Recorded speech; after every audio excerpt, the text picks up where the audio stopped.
consultoria, ela é hoje líder no segmento corporativo, nós não temos clientes pessoas físicas, a gente trabalha somente com corporações, né? Então, nós atendemos hoje 7 bancos, entre eles o Bradesco Agro, né? O Banco Sicredi, o Banco Sicobi, o Rabobank, o DLL, e são 5 fundos de investimentos também, como entre eles o Pátria, né?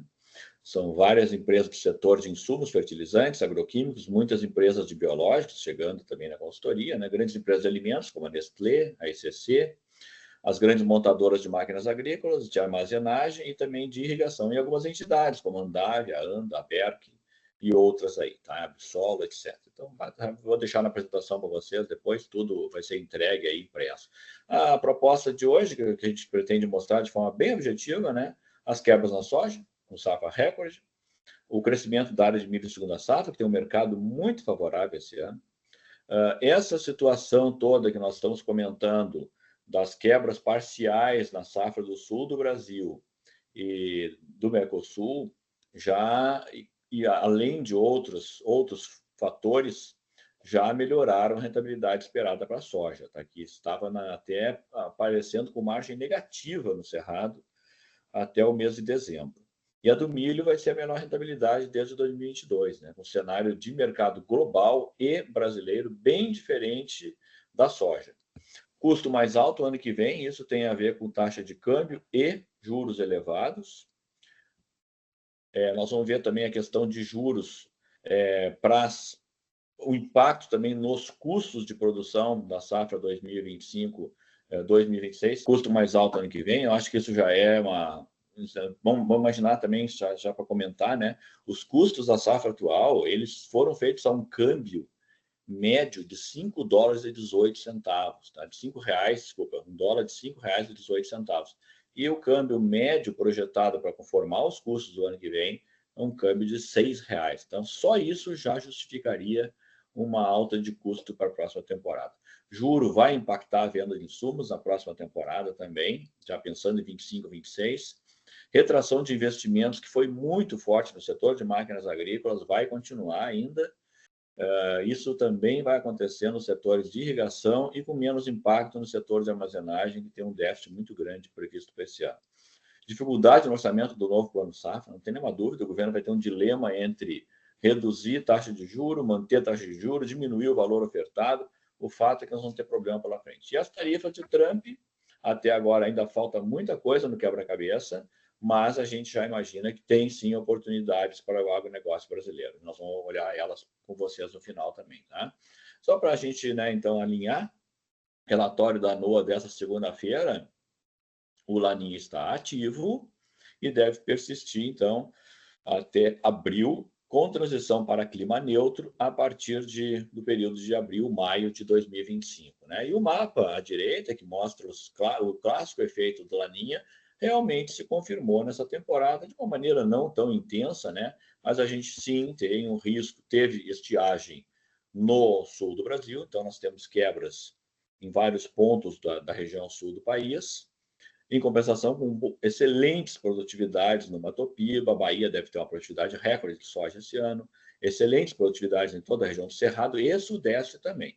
E esse foco aí de estiagem acabou também pegando, como é praxe, Argentina, Paraguai e Uruguai, que são produtores de soja na região também. Né? A área brasileira de soja é 47,4 milhões de hectares, nós estamos estimando a segunda safra de milho em 17,1 milhões de hectares. Existem algumas estimativas no mercado de uma área de segunda safra recorde, mas a gente ainda não enxerga isso em função exatamente, não do mercado, que é favorável, mas do cenário climático, né, que está atrasando a colheita da soja, atrasou o plantio de soja, atrasando a colheita da soja, com excesso de umidade no cerrado, e que pode, então, atrasar a implantação da segunda safra e levar produtores a buscar outras alternativas. Eu vou mostrar quais são elas para vocês. Tá? E o milho de verão, como vem acontecendo ao longo dos anos, né, perdendo área para a soja, e uma produção aí na ordem de 26 milhões de toneladas. Tá? Então, a soja, né, só para a gente visualmente, né, olhar o problema de estiagem, pega, então, a parte do Rio Grande do Sul, vários pontos do Rio Grande do Sul, a parte oeste de Santa Catarina, oeste do Paraná e essa parte que tem uma grande área de soja no sudoeste de Mato Grosso do Sul também, tá? E se estende pelo Paraguai e Argentina, né? O milho segunda safra, então, hoje, que é uma cultura que basicamente ela se assenta nas áreas colhidas após a colheita da soja, né? Não tem presença, obviamente, no sul do Brasil, por questões de frio, onde entra o trigo, mas tem um peso muito grande esse ano no centro-oeste brasileiro, que vai ser a região que deve ter o menor avanço de área segunda safra. Os maiores avanços são fora da região centro-oeste, tá? E uma coisa importante também que a gente tem falado muito em palestra, as áreas de cultivo no Brasil estão crescendo muito mais em segunda e terceira safra do que na safra de verão. Na safra de verão, a taxa média de aumento de área anual é 1,8%. E somando segunda e terceira safra, milho, segunda safra, algodão, segunda safra, feijão, sorgo, trigo, amendoim, tudo mais que é colocado em segunda e terceira safra, a taxa de crescimento é quase o dobro, é 3,2%. Isso é um sinal que o produtor está buscando cada vez mais utilizar a segunda e, se possível, a terceira temporada para fazer um fluxo de caixa robusto e também para distribuir melhor o rateio, né, de custos fixos, como mão de obra, manutenção de máquinas, pessoal, etc. Essa é uma boa notícia, essa não é uma má notícia. Tá? Essa ocupação da área, que a gente está chamando de continuous planting, sistemas contínuos de plantio, é uma notícia bem-vinda, porque você aproveita bem os fatores de produção. Tá? Os destaques aqui para a segunda safra, né? O trigo deve retomar esse ano 3,5 milhões de hectares, o preço também está em alta no mercado internacional. O algodão, quase todo ele, 85% hoje no Brasil, feito em segunda safra, então ele é já uma cultura de segunda safra. A primeira safra tem uma área menor, mas está atrasado o plantio. A segunda safra, depois da soja, aqui pode ter alguma interferência do atraso na soja também, mas devemos ter área recorde de algodão esse ano, aumento de 10% na área plantada. A área recorde de sorgo, que tem sido uma cultura que está crescendo muito junto com o milho segunda safra, depois do plantio da soja, uma cultura mais robusta, mais resistente à seca, custo de produção menor, e tem toda a precificação dela feita no mercado de milho.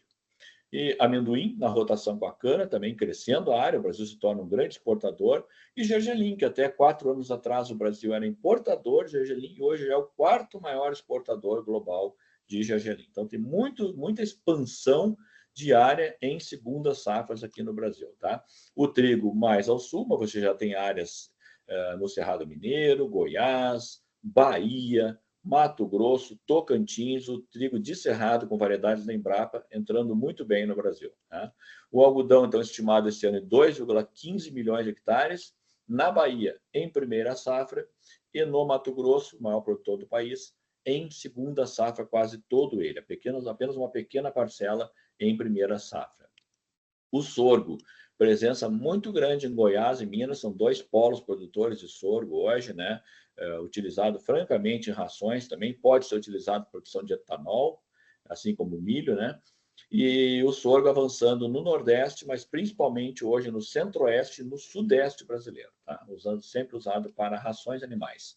O amendoim, claro, São Paulo, na rotação com a cana, então, na rotação de áreas de renovação de canaviais, entra o amendoim, 78% da produção vai estar em São Paulo e depois Minas e Centro-Oeste, tá? Nós estamos estimando a safra brasileira em 333 milhões de toneladas, aqui já está descontada a quebra que nós estamos estimando para a soja, e um aumento na produção de milho. Tá? A Conab está com o número de 322 milhões, que só nos levar para vocês a diferença de metodologia. A Conab não está ainda estimando a safra de inverno, ela repete o número do ano passado, e nós não. Nós, para os clientes da consultoria, nós já estamos no 9º levantamento da safra 24-25, já trazendo os avanços esperados para segundas e terceiras safras do ano. Tá? Então, normalmente, nossos números acabam convergindo no final da temporada. Tá? O importante aqui disso tudo ainda no Brasil, a produtividade vem crescendo mais do que a área. A área, então, cresce em média dos grãos 2,2% ao ano e a produtividade é uma taxa mais alta do mundo, 3% ao ano. Isso também é uma boa notícia, é um produtor focado em tecnologia, né? A soja, o número de hoje, então, é produção global recorde.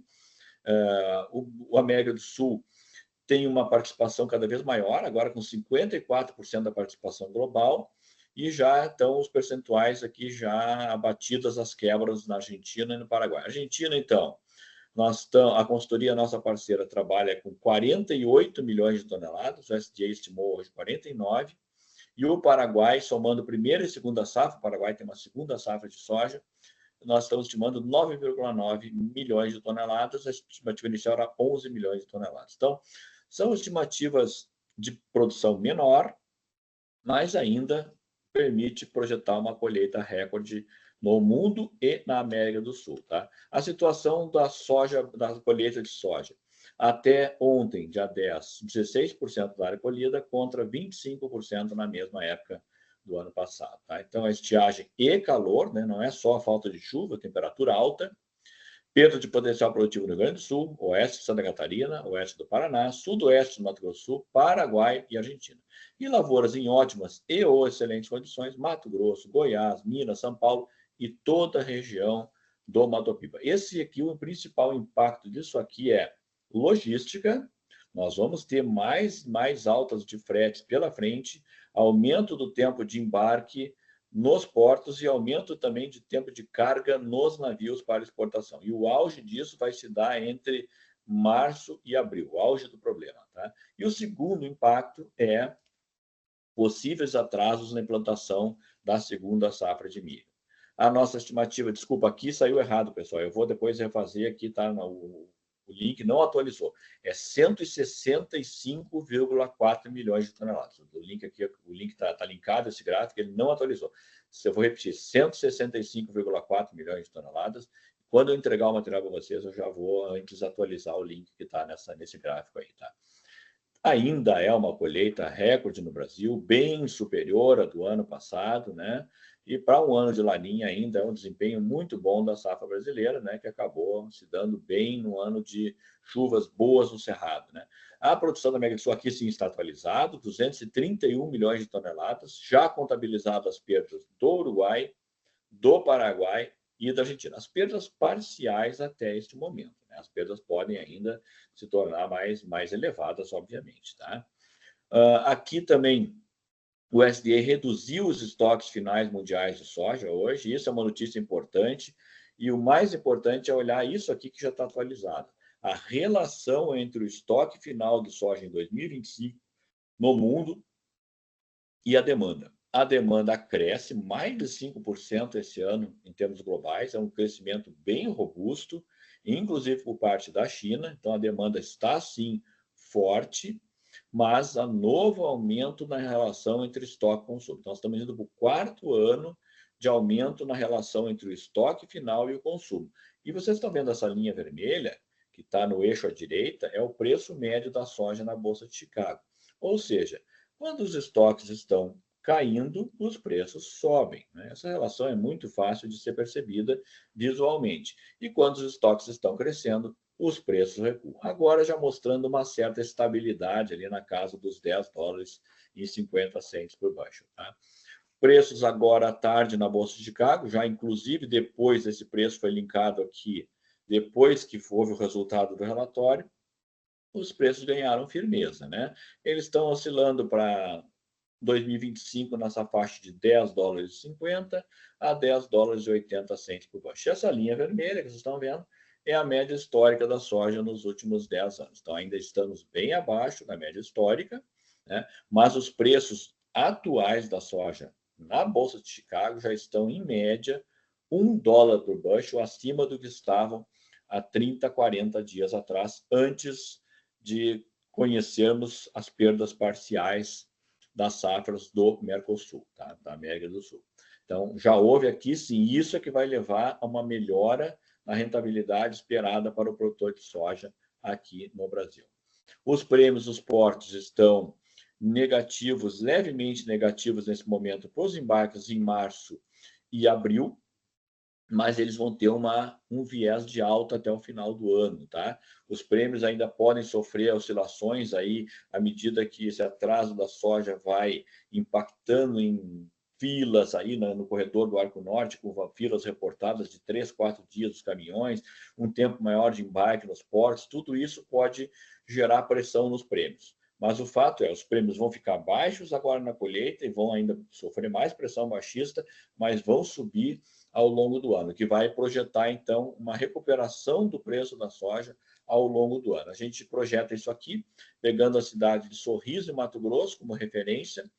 O pico de baixa vai ser agora, entre fevereiro e março, com março um valor projetado ao produtor de R$ 107,00 a saca, e esse preço subindo até R$ 124,00 no final deste ano, aí, na combinação entre o preço futuro, que está mais elevado, o dólar futuro negociado na B3, mais o prêmio do Porto Brasileiro, que vai subir. E isso explica a alta do preço. É o principal fator que explica essa alta de preço projetada para o segundo semestre de 2025. Tá? Essa é a projeção da consultoria que eu vou imprimir para vocês, das preços futuros da soja de Chicago. A gente tem projeções para soja, milho e boi gordo. A projeção que deve ser assumida pelos clientes é a linha cinza, a linha base, que ainda é de preço em Chicago, podendo ter ainda novas altas pela frente, quando o mercado tiver um conhecimento mais pleno da situação de tamanho de safra no Brasil, na Argentina e no Paraguai. Lembrando, o USDA hoje não cortou a safra brasileira, não cortou a safra paraguaia e fez um corte reduzido, aí, mais sutil aí na safra da Argentina. Então, ainda pode ter mais cortes nos estoques globais de soja, e isso impactaria num nível de preço similar ao que está na linha cinza, tá? Que já deixa uma situação melhor para o produtor aqui no Brasil. A situação atual de rentabilidade da soja no Médio Norte Mato Grosso, então rentabilidade bruta de 32% e rentabilidade líquida, que já chegou a estar negativa, depois ficou zero, que é a coluna vermelha, e agora está próximo dos R$ 1.000 por hectare. É uma sobra pequena, é uma das menores rentabilidades dos últimos anos, mas ela melhora frente ao que se tinha até o final do ano passado. Tá? Uma coisa importante aqui também para a gente avaliar, a gente está no ciclo de baixa da soja. O ciclo de baixa de uma commodity dura 4 a 5 anos, né? E tem vários fatores que podem romper esse ciclo, uma pandemia, uma guerra, o clima quebra, como está vendo agora, a eleição nos Estados Unidos. Ainda falta muita coisa para saber de Trump. Ele até, inclusive, vocês notaram, ele está deixando a China meio para o fim da lista, né? Ele focou agora em México, Canadá, fala nos BRICS, depois acaba citando outros parceiros americanos, mas a China ficou com uma tarifa de 10%, a promessa do Trump não era essa, a promessa era de uma tarifa de 60%. O que se está aventando nesse momento é que Trump está tentando costurar um acordo comercial com a China, sob os moldes do acordo que teve no primeiro governo Trump. E aí, isso pode ter diferentes impactos sobre o preço futuro da soja, né? Se Trump realmente coloca uma tarifa de 60% na soja, na China, e a China acaba, como fez naquele primeiro governo dele, desviando compras de soja, milho, algodão, carne bovina para o mercado brasileiro, mercado argentino, os prêmios sobem no porto dos portos brasileiros, mas isso é baixista para a Bolsa de Chicago, porque a leitura é que os Estados Unidos vão exportar menos soja. Se, ao contrário, o Trump não coloca a tarifa de 60% e faz um acordo comercial com a China e diminui esse impacto, isso é altista para a Bolsa de Chicago, porque a leitura do mercado é que vai haver mais demanda por soja americana, mais tranquilidade para o produtor americano. Agora, uma coisa, nesse momento, dá para a gente traçar como certa. Vai haver uma redução diária de soja nos Estados Unidos. Produtor, essa relação atual entre o preço do milho em Chicago e o preço da soja em Chicago em nível futuro, ela é muito a favor do plantio de milho. Como eles plantam mais ou menos a mesma área, em torno de 38 milhões de hectares de cada cultura, provavelmente nós vamos ver, então, uma redução na área de soja e um aumento na área plantada de milho nos Estados Unidos. Né? Isso teria um efeito altista de longo prazo no mercado de soja e um efeito de contenção de preço no mercado futuro de milho, tá? Nós estamos indo para o recuo da área plantada. Ele vai começar a acontecer via Estados Unidos. Por quê? Aqui está um trabalho que a gente faz, que é comparando o custo de produção em dólar por bushel nos países produtores e também em relação ao preço médio futuro da soja. O preço médio futuro da soja para esse ano, no dia de hoje, $10,68, que é essa linha vermelha. O Brasil, com o custo no cerrado aí, sobra $1 mais ou menos para o produtor. O Sul sobra $1,30 mais ou menos. A Argentina e o Paraguai bem folgados. E o produtor americano, proprietário de terra, apertado. E o arrendatário, que é a maioria nos Estados Unidos, está com margem negativa. Estamos caminhando para a redução da área de soja nos Estados Unidos. Tá? Aqui um trabalho da Farm Doc Illinois, que nós trocamos informação, e eles apontam aí um prejuízo de $150 por hectare na soja americana esse ano, na safra atual. Tá? É o segundo ano consecutivo de margem negativa, só que esse ano bem mais acentuado, e nunca na história dos Estados Unidos teve 2 anos de margem negativa na soja. Tá? Isso vai se refletir numa intenção de plantio que vai levar a tendência de redução de área nos Estados Unidos. Tá? E ainda tem uma coisa em aberto, que é Trump vai, de fato, taxar o Canadá. Ele deu um tempo agora, né? 30 dias aí até que avaliar a situação, mas se ele realmente colocar uma tarifa, como está falando, de 25% sobre o Canadá, ele vai gerar mais problema para grãos dos Estados Unidos. Por exemplo, os Estados Unidos importam 95% do potássio e usam, e 80% deste potássio vem do Canadá. 25% dos nitrogenados importados pelos Estados Unidos vem do Canadá. Né? Então, isso teria um impacto de mais alta de custo de produção dos grãos americanos em 25, 26, safra que vai começar a ser plantada em março. Tá? Isso está em aberto e pode impactar mais duramente ainda a intenção de plantio de todos os grãos nos Estados Unidos. Caso do milho, então, a estimativa de hoje, 1,212 bilhões de toneladas, produção global recorde também, tá? Tendo os Estados Unidos como maior produtor global, o Brasil como terceiro, e China, segundo maior, mas hoje o segundo maior importador de milho global. E o México eu coloquei ali, porque o México está no olho do furacão também das tarifas do Trump, né? Se ele colocar uma tarifa de 25%, né, sobre o México vai retalhar, provavelmente vai desviar.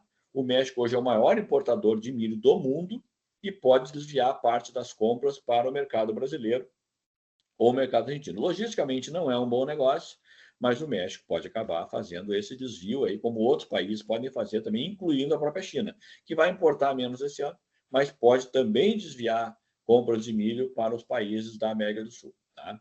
Então, esse jogo de xadrez ainda está para ser montado, mas a gente pode ter novidades pela frente. Na situação da segunda safra de milho, nós estamos tendo até ontem 22% da área plantada contra 40% na mesma época do ano passado. O ritmo está forte no Paraná e Mato Grosso do Sul e atraso significativo em Mato Grosso e Goiás. E os produtores, claro, já estão preocupados com a janela ideal. Né?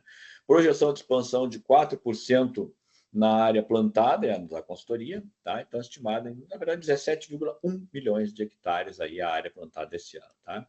Aqui eu vou deixar para vocês, aqui dentro do material que eu vou entregar depois, os dados por região. Destaque aqui, aumentos de segunda safra de área no Nordeste, a região do Mato Piba, principalmente, né? Tocantins, Maranhão, Piauí e a própria Bahia, com altas bastante expressivas, e no Sudeste brasileiro, né? E ainda em uma menor expansão realmente na região Centro-Oeste, que tem outras culturas que podem compor essa segunda safra. Nós estamos estimando, então, uma safra brasileira de 126 milhões de toneladas, o número preciso está aí embaixo depois, e uma segunda safra que deve crescer. Claro, aqui pressupõe-se que nós vamos ter condições de clima favoráveis para a segunda safra de milho. Tudo indica que deverá ser esse o quadro para a segunda safra. De qualquer maneira, pessoal, ainda que não haja quebra na segunda safra, que não haja problema climático, a gente está terminando esse ano com um estoque de passagem muito baixo e vai começar com um estoque de passagem muito baixo. Fechamos o ano, então, comercial, exportando 38 milhões e meio de toneladas de milho, e o estoque de passagem ficou aí muito pequeno, coisa de 10 dias de consumo, tá? Então, nós vamos ter um cenário muito apertado, vou deixar isso no material para vocês também, tá? Mas, resumidamente, o cenário é esse aqui. Nós temos uma demanda potencial de milho para este ano no Brasil de 141 milhões de toneladas, entre consumo interno, ração, etanol e mais o que a gente pode exportar, e uma projeção de produção de 126 milhões. Ou seja, já tem um déficit projetado aí que vai ter algum tipo de tamanho para o ano que vem, tá? Vai depender muito realmente do rumo, do ritmo das exportações brasileiras de milho, que poderão ganhar tração esse ano. Exportação, o Brasil já vem crescendo mais que os Estados Unidos, que são o maior exportador do mundo, né? Até porque esse milho de exportado ele sai da segunda safra, né? Então ele já vem crescendo em cima da segunda safra, um ritmo muito mais veloz que o americano. E no mercado, no consumo interno, entra agora a fatia do etanol de milho, né? Que era uma coisa que o Brasil, há 5 anos atrás, praticamente não tinha nada. E nesse ano, o etanol de milho já vai responder por 22,4% de todo o consumo de milho aqui no Brasil, tá? Vai ficar atrás somente da avicultura, passando inclusive a demanda da suinocultura, né? Então, realmente é pesado. Entre usinas em operação e em construção, são 43 usinas hoje. Nós já temos vários casos com 2 usinas no município. O caso de Sorriso, por exemplo, tem 3 usinas no município, tá? Capacidade instalada esse ano para 8 bilhões de litros, que vão gerar 7,1 milhões de toneladas de DDG. O DDG é um farelo proteico que no Brasil tem 32 a 34% de proteína bruta e que é precificado no mercado de farelos proteicos. Ele tem correlação com o preço do farelo de soja e não com o preço do milho, tá? Isso é muito importante para entender de onde vem a lucratividade das usinas de etanol de milho, tá? Investimentos nesse setor previsto em 20 bilhões de reais nos próximos 10 anos, tá? Então, aqui, isso vai puxar muito a produção de milho segunda safra no Brasil. Uma pergunta muito comum que eu tenho recebido em palestra é: o etanol de milho, e o próprio governo essa semana falou que o milho estava em alta, as casas, etc., porque o Brasil exportou muito. Só um pouquinho. Primeiro, etanol de milho não vai elevar o preço do milho no Brasil. Exportar milho não eleva o preço do milho. O milho é uma commodity. Quando o preço sobe no mercado global, sobe em todas as origens, nos Estados Unidos, na Argentina, no Brasil. Quando cai, cai em todas as origens, tendo ou não tendo etanol. Estados Unidos tem uma produção de 55 bilhões de litros de etanol e isso não impede que o preço do milho caia. Então, milho é commodity. Exportar mais milho não eleva o preço. O que elevou o preço do milho, do café e de vários outros produtos no mercado brasileiro foi o excesso de gasto do governo, a falta de cortes efetivos de gastos públicos, déficit fiscal crescente em relação ao PIB e alta do dólar, que acabou gerando impacto na inflação e alta no câmbio. Como é uma commodity dolarizada, isso gerou impacto nos preços desses produtos todos no mercado interno, além de outros fatores climáticos que a gente pode olhar depois. Essa situação global do milho é diferente da soja. Os estoques globais de milho estão em queda pelo 4º ano consecutivo. Dá para dizer que desde 2017 os estoques globais de milho vêm num processo de retração e o preço na linha vermelha, inclusive, já mostra uma reação em direção aos 5 dólares por bushel, tá? A gente está vendo Chicago agora, à tarde, né?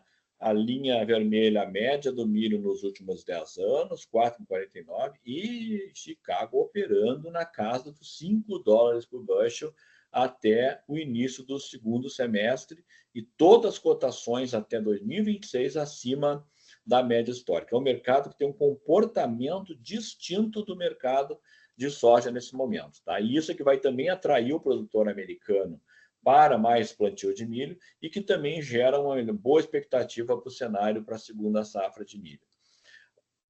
Aqui, como nós comentamos, então, é melhor rentabilidade do milho nos últimos 3 anos. Nós estamos esperando para o Médio Norte Mato Grosso, que é um ponto de referência, por ser um grande produtor, 32,7% de margem do milho. Notem, R$ 2.000 por hectare é o dobro da margem esperada para a soja nessa mesma região, tá? O que é uma situação bastante até inusitada, tá? Então, tem um bom cenário para o mercado de milho este ano aqui no Brasil.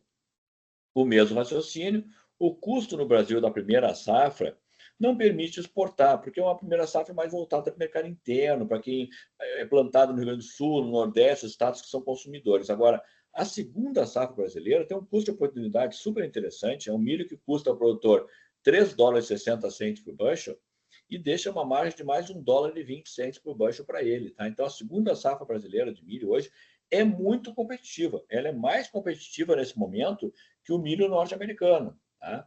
O milho americano está aí com custo aí na casa de R$ 4,98, está aí um custo pesado.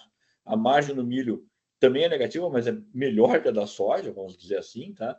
Por isso a preferência do produtor americano. Agora, aqui a mensagem é: a segunda safra de milho se consolida como uma opção rentável e interessante para o produtor, não só para o mercado interno, etanol, ração, mas também para o mercado internacional, onde o Brasil está marcando presença nos últimos anos. Fertilizantes, alguns itens voltaram a subir, estão atrasadas as vendas de fertilizantes por milho segunda safra, estamos com 50% das vendas feitas até agora, o produtor segue atrasado e isso também está impactando no atraso de venda de insumos defensivos e outros para a segunda safra de milho. Tá? Então, tudo atrasado e em dólar houve aumento no grupo aí do ano passado para cá, no grupo dos fosfatados e também no grupo dos nitrogenados da ureia, que tem uma presença muito forte nas lavouras de milho segunda safra. Tá? Para encerrar com vocês aqui, né? Desafios logísticos, pessoal. Primeiro, a armazenagem, né? Já está aí na mídia toda esse tema, né? Eu acompanho isso há mais de 2 décadas, né? Nós estamos caminhando para uma safra de mais de 330 milhões de toneladas e uma capacidade estática no Brasil de 215 milhões de toneladas.